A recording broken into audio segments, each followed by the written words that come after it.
Ya, halo pemirsa, apa kabar Anda hari ini? Langsung dari studio IDX Channel Jakarta, saya Prasetyo Wibowo kembali hadir dalam Market Review, program yang mengupas isu-isu yang menjadi penggerak ekonomi Indonesia. Live streaming kami bisa Anda saksikan juga di idxchannel.com. Dan pemirsa, langsung saja kita mulai Market Review selengkapnya.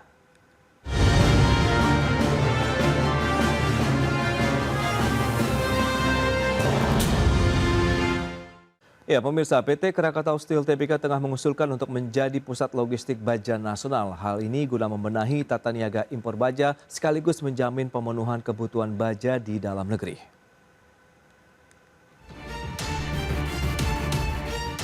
Mencermati masih tingginya kebutuhan produk besi dan baja di dalam negeri dan upaya untuk meningkatkan tata niaga industri besi dan baja nasional, maka PT Krakatau Steel Tbk sebagai perusahaan baja terpadu dan terbesar di Indonesia tengah mengusulkan penugasan untuk menjadi pusat logistik baja nasional. Langkah ini juga sebagai upaya melindungi industri besi dan baja domestik dari gempuran produk baja impor dan dapat mengendalikan praktik perdagangan tidak adil seperti dumping, subsidi, non-standard, dan circumvention. Sementara itu, data Badan Pusat Statistik mencatat nilai ekspor produk besi dan baja di bulan Februari 2025 turun sebesar 1,99 miliar dolar Amerika Serikat atau turun 6,2% dibandingkan bulan Januari 2025, yaitu 2,12 miliar dolar Amerika Serikat. Meski demikian, kinerja ekspor besi dan baja secara tahunan mengalami kenaikan sebesar 19,52% dibandingkan Februari 2024 sebesar 1,66 miliar dolar Amerika Serikat. Di sisi lain, nilai impor produk besi dan baja secara bulanan naik hingga 17,88% dari 715,4 juta dolar Amerika di Januari 2025 menjadi 843,3 juta dolar Amerika Serikat di Februari 2025. Demikian juga dengan importasi secara tahunan yang tercatat naik 2,67%. Jakarta, Tim Liputan IDX Channel.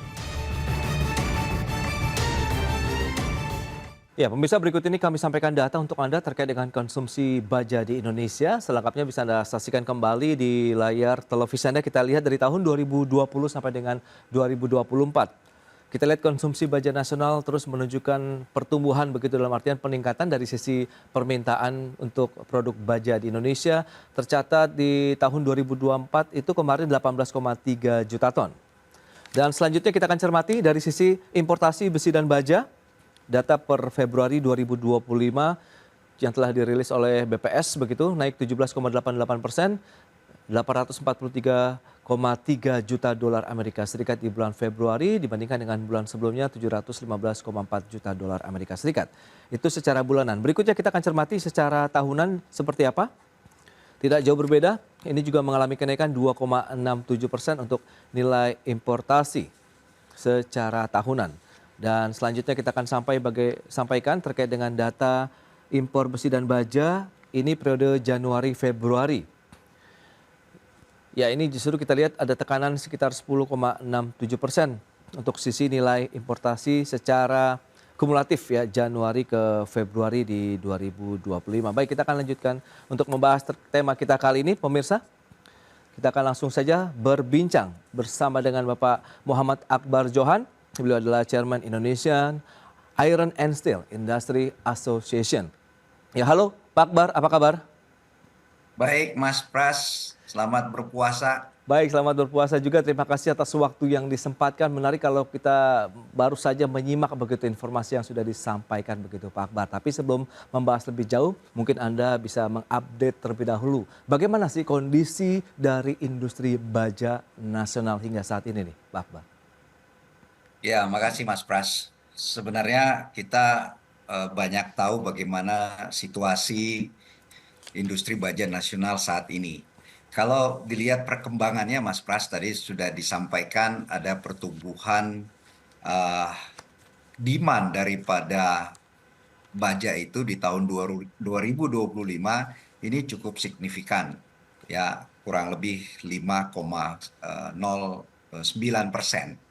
Ini kalau kita lihat secara volume memang 2024 itu sekitar 18,3 juta. Kalau dilihat daripada potensi pertumbuhannya ini bisa menembus 19 juta ton baja untuk mensuplai kebutuhan domestik.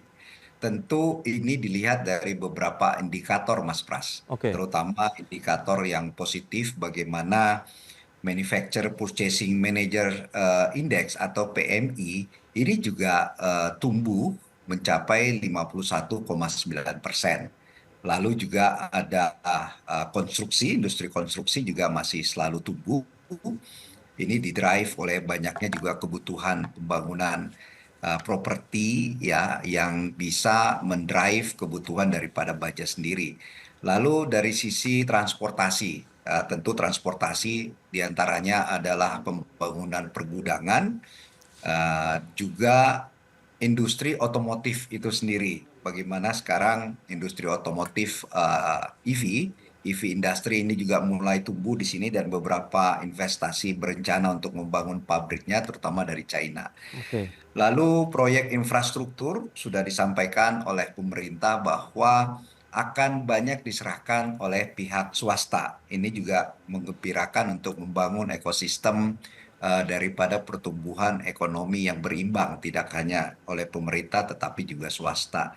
Sehingga kami yakin dengan situasi yang mendrive dalam negeri kita, seharusnya industri baja nasional kita bisa menikmati potensi kue pertumbuhan ekonomi ini dari indikator-indikator yang saya sebutkan tadi, Mas Pras.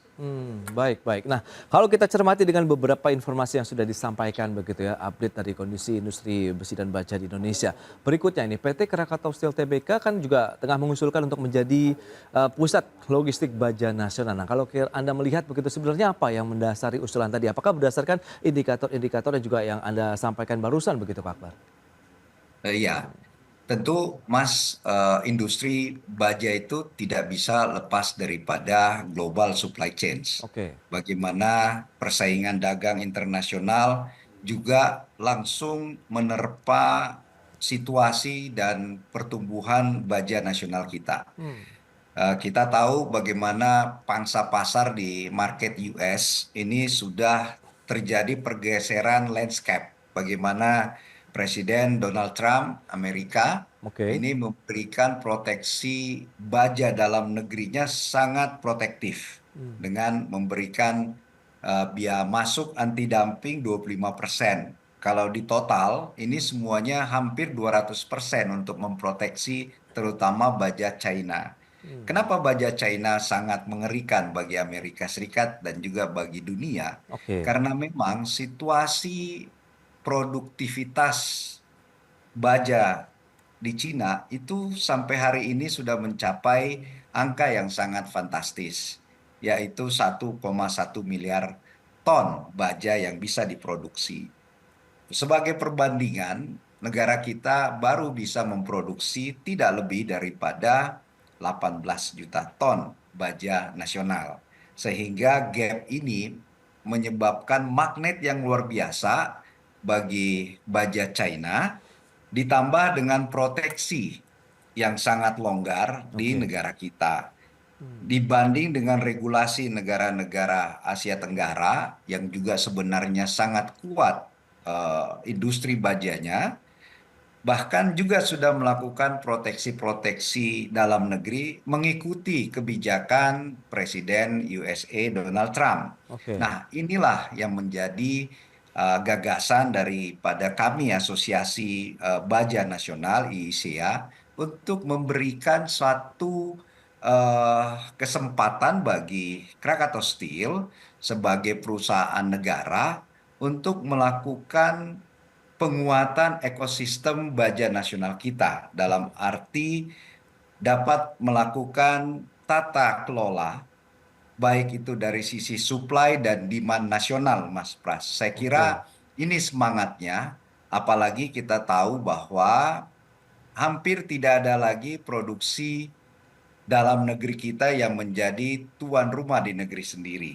Nah, Oke. kesempatan ini harus diambil oleh Krakatau Steel sebagai perusahaan negara, sehingga apa yang diamanatkan oleh Pasal 33 Undang-Undang Dasar Negara Republik Indonesia 1945, khususnya ayat 2, bagaimana ranting-ranting dan produksi strategis yang dimiliki oleh negara dan menguasai hajat hidup orang banyak, ini sepatutnya dikuasai oleh negara. Dan Oke. rasanya gagasan kami dari Asosiasi Iron and Steel memberikan kesempatan kepada Krakatau Steel ini menjadi suatu akselerator Hmm. bagaimana tata kelola baja nasional yang menjadi harapan bagi seluruh ekosistem industri baja nasional. Karena nantinya Krakatau Steel menjadi payung besar daripada ekosistem ini dan juga bertanggung jawab dalam memastikan supply dan demand dalam negeri tanpa melupakan, tanpa Hmm. melibatkan ekosistem Oke. private sector di baja nasional. Sehingga Hmm. kita harus bergandengan tangan, kita harus solid, Ya, kita ya. berbicara adalah kepentingan NKRI, tetapi bukan sebaliknya hanya satu dan dua pihak, Mas Pras. Baik, itu dia harus saling bersinergi begitu intinya ya untuk bisa menjadi pusat logistik baja nantinya kalau kita bicara mengenai peningkatan tata kelola industri baja nasional. Seperti apa mekanisme pengelolaannya dan operasionalnya kita bahas nanti di segmen berikutnya Pak Akbar. Kita akan jeda dulu sebentar. Dan pemirsa pastikan Anda masih bersama kami.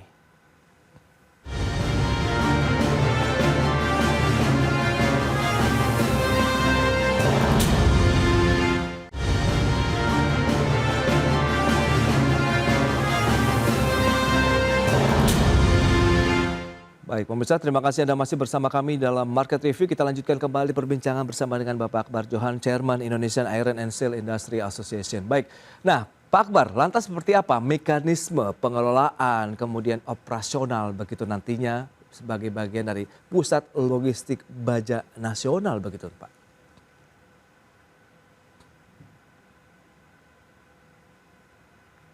Ya, halo? Ya, Baik, Pak Akbar, lantas seperti apa Pak mekanisme pengelolaan kemudian operasional dari pusat logistik baja nasional nantinya itu? Kalau misalnya memang nanti KS yang juga tengah mengusulkan begitu. iya, sebenarnya sederhananya Mas, kalau Ya. kita bicara payungnya, ini Hmm. adalah bagaimana tata kelola sekali lagi industri baja nasional kita. Kalau kita sebutkan pusat logistik baja, tentu ini kita berbicara mengenai skema bisnis konsolidasi. Hmm. Bagaimana kita memastikan efisiensi pengadaan, juga bagaimana kita memastikan kualitas dan standarisasi baja yang beredar dalam negeri, dan juga bagaimana kita bisa mengkontrol stabilitas demand dan supply yang ada di dalam negeri, serta bagaimana kita menjaga reputasi dan kredibilitas supply daripada produk-produk baja dalam negeri. Artinya, Mas, kita tidak ingin lagi terjadi ada baja-baja yang beredar, baik itu di upstream, di midstream, bahkan di downstream. Oke. Ini menimbulkan suatu ketakutan dalam hal safety dan security. Hmm. Ya, kita tahu negara kita cukup rentan dengan potensi bencana. Oke. Bagaimana kemarin kita lihat banjir itu mudah sekali meluluhlantahkan bangunan-bangunan bahkan jembatan, dan ini tentunya akan kita kawal bagaimana kualitas daripada peredaran baja nasional. Itu menjadi tanggung jawab daripada kita. Tentu dengan melibatkan pemerintah, Mas Pras. Oke. Oke. Nah, dari sisi kemampuan, lantas sejauh mana kemampuan produksi industri baja nasional tadi untuk misalnya memenuhi kebutuhan baja di dalam negeri yang masih cukup tinggi. Tadi trennya sudah kita sampaikan naik terus begitu, Pak Akbar. Iya, kalau melihat kemampuan, Hmm. sebenarnya ini yang sering kita dipertanyakan. Oke. Bagaimana daya saing daripada industri baja nasional kita, terutama Krakatau Steel sendiri sebagai badan usaha milik negara. Kita melihat data yang ditampilkan beberapa pihak, baik itu BPS maupun dari World Steel Association, ini mengatakan bahwa utilisasi daripada produktivitas pabrik baja nasional kita itu sudah tidak bahkan mencapai 60%. Ya, berarti ada gap daripada kapasitas terpasang. Ada 40%. Dan ternyata 40% ini, Mas Pras, inilah yang diisi oleh import yang sangat masif dari baja Cina. Oke. Kalau saya bisa sebutkan data yang kami kumpulkan Ya, 10 tahun terakhir Mas Pras, yaitu dari tahun 2014 sampai 2024, baja itu kita bagi ada semi furnish, ada slab sebagai bahan baku di midstream, ada billet dan ada bloom. Lalu juga ada finish product, ada long product dan juga ada flat product, dan juga yang sangat dominan sekarang, yang sangat menjadi favorit yaitu stainless steel. oke. Data yang kita dapat Mas Pras, ini dari 2014, seluruhnya daripada tiga klaster ini Hmm, itu jumlahnya sangat menakjubkan, ya, secara volume baik secara nilai ini sudah hampir mencapai 10 miliar US dollar per tahunnya, hmm, ya, yang di tahun 2014 itu sekitar 8 miliar US, oke. di tahun 2020 sedikit menurun, 2021 itu ada 6 miliar, bahkan ada 9 miliar, tetapi yang sangat menakutkan adalah sejak di 2022, 2023, 2024 itu nilai secara US-nya, US dolarnya itu sudah mencapai 11,37 miliar US per tahunnya. Lalu ada juga yang 2023 10 miliar dan juga 9,89 miliar US. Mas Pras, Hmm, kenapa kami ingin pemerintah hadir dalam membangun ekosistem baja nasional di Republik ini? Karena investasi daripada industri baja itu sangat masif. oke.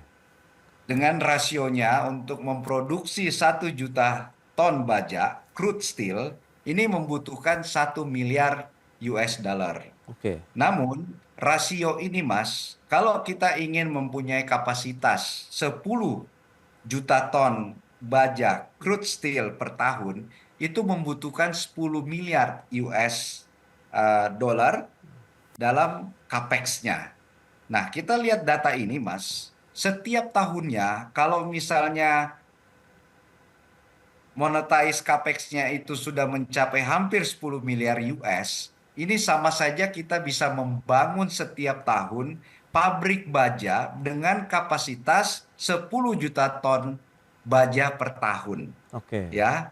Nah, ini menjadi suatu atensi dan alert bagi pemerintah bahwa pada saat ini kebutuhan sudah mencapai 22 juta ton sampai ke 2045 dengan cita-cita Indonesia emas itu kurang lebih membutuhkan baja kurang lebih 100 juta ton, Mas Pras. Hmm, Nah, kalau misalnya devisa ini tidak terbang keluar, artinya setiap tahun kita lihat 3 tahun terakhir saja, kita bisa melahirkan baja nasional itu sebesar 30 juta ton kapasitas kita.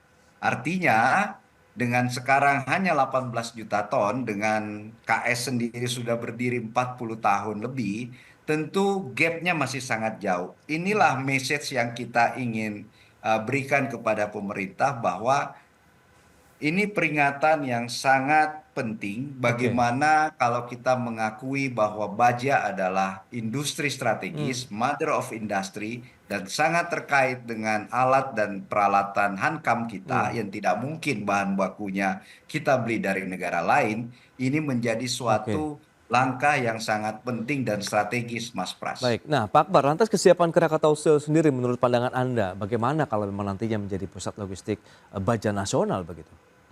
Ya, Mas Pras, tentu secara internally Hmm, kami melakukan perbaikan-perbaikan secara masif. hmm, Mulai daripada efisiensi secara total, dari oke. hulu ke hilir kami melakukan efisiensi. Hmm, Lalu kita melakukan produktivitas dengan memberikan inovasi-inovasi pabrik yang jauh lebih modern. hmm, Dan tidak kalah pentingnya Mas Pras, kita juga ya, sangat membuka diri untuk melakukan sinergi dan partnership strategis, baik hmm, dari dalam negeri maupun luar negeri. Sehingga mindset dalam pengelolaan korporasi, khususnya BUMN, ini juga kita tidak akan memakai pola-pola lama. hmm, Kami akan melakukan transformasi secara keseluruhan, Oke. termasuk mentality dalam mengelola korporasi secara profit oriented, Mas Hmm. Pras. Baik, baik. Lantas seperti apa juga dukungan dari pemerintah yang diharapkan begitu terkait dengan usulan ini? Kita akan bahas lagi di segmen berikutnya. Pak Akbar, kita akan jeda kembali sebentar. Dan pemirsa, kami akan segera kembali usai pariwara berikut ini.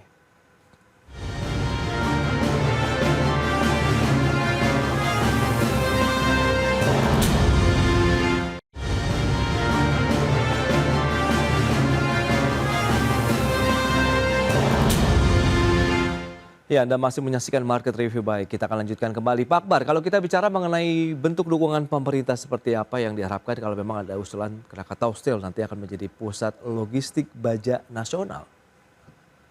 Ya, Mas Pras, saat ini pemerintah dengan pemerintah baru, Hmm, ya presiden yang leadershipnya sangat kuat, dengan Menteri Kabinet Merah Putih, ya rasanya dukungan ini tidak akan lama lagi. hmm, Ya, kami sudah melakukan audiensi, kami sudah melakukan pertemuan-pertemuan yang sangat produktif atas nama Asosiasi Baja Nasional kita, oke. ISIA, dan juga memberikan gambaran bagaimana situasi baja nasional hari ini dan ke depannya. Hmm, Jadi rasanya dukungan pemerintah dengan audiensi kami, mudah-mudahan ini sudah akan terlihat dalam tahun ini, Mas Pras. Bagaimana usulan kami untuk melakukan tata niaga import, ya, untuk bisa membantu tata kelola baja nasional kita.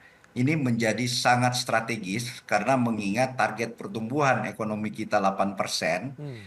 dan juga driver utamanya adalah hilirisasi dan juga reindustrialisasi. Sehingga trigger dan akselerator utama daripada industri strategis kita itu tidak lain adalah industri baja nasional kita, Mas Pras. Oke. Nah, terkait dengan adanya kekhawatiran begitu, potensi monopoli lah kalau kita bicara mengenai tata niaga industri baja nasional dengan hadirnya pusat logistik baja nasional ini bagaimana tanggapan Anda, Pak Akbar?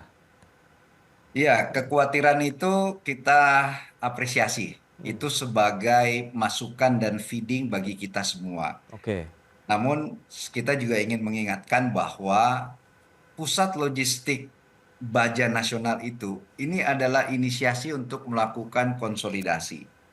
Kami tidak menginginkan bila mana kemandirian daripada baja nasional kita ini bergeser sehingga industriawan akhirnya berpikir menjadi trader, tentu dampaknya tenaga kerja dan juga ekosistem lainnya. Hmm, Mas Pras, perlu saya sampaikan bahwa industri baja nasional ini, kalau secara rantai pasoknya, secara proper hidup semua, itu tidak kurang daripada 10 juta tenaga kerja yang bisa diabsorb. oke. Ya, kekhawatiran daripada Bapak Presiden mengenai lapangan pekerjaan ini bisa kita atasi dengan membangun tadi ekosistem melalui tata niaga dan tata kelola impor baja nasional.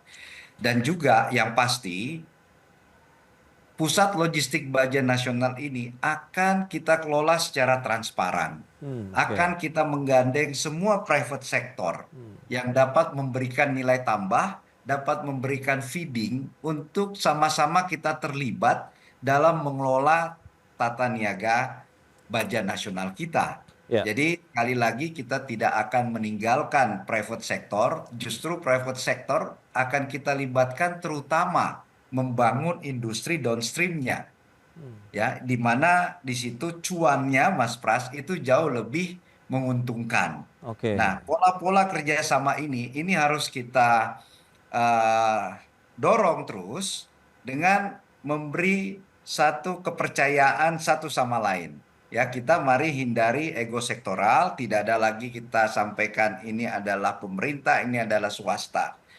Pesan Bapak Presiden sudah sangat jelas Oke. bahwa keterlibatan swasta akan diberikan porsi yang lebih besar, khususnya dalam hal infrastruktur, Mas. Nah, disinilah Hmm, peran daripada Pusat Baja Nasional yang oke. didrive oleh Asosiasi ISIA kami ini.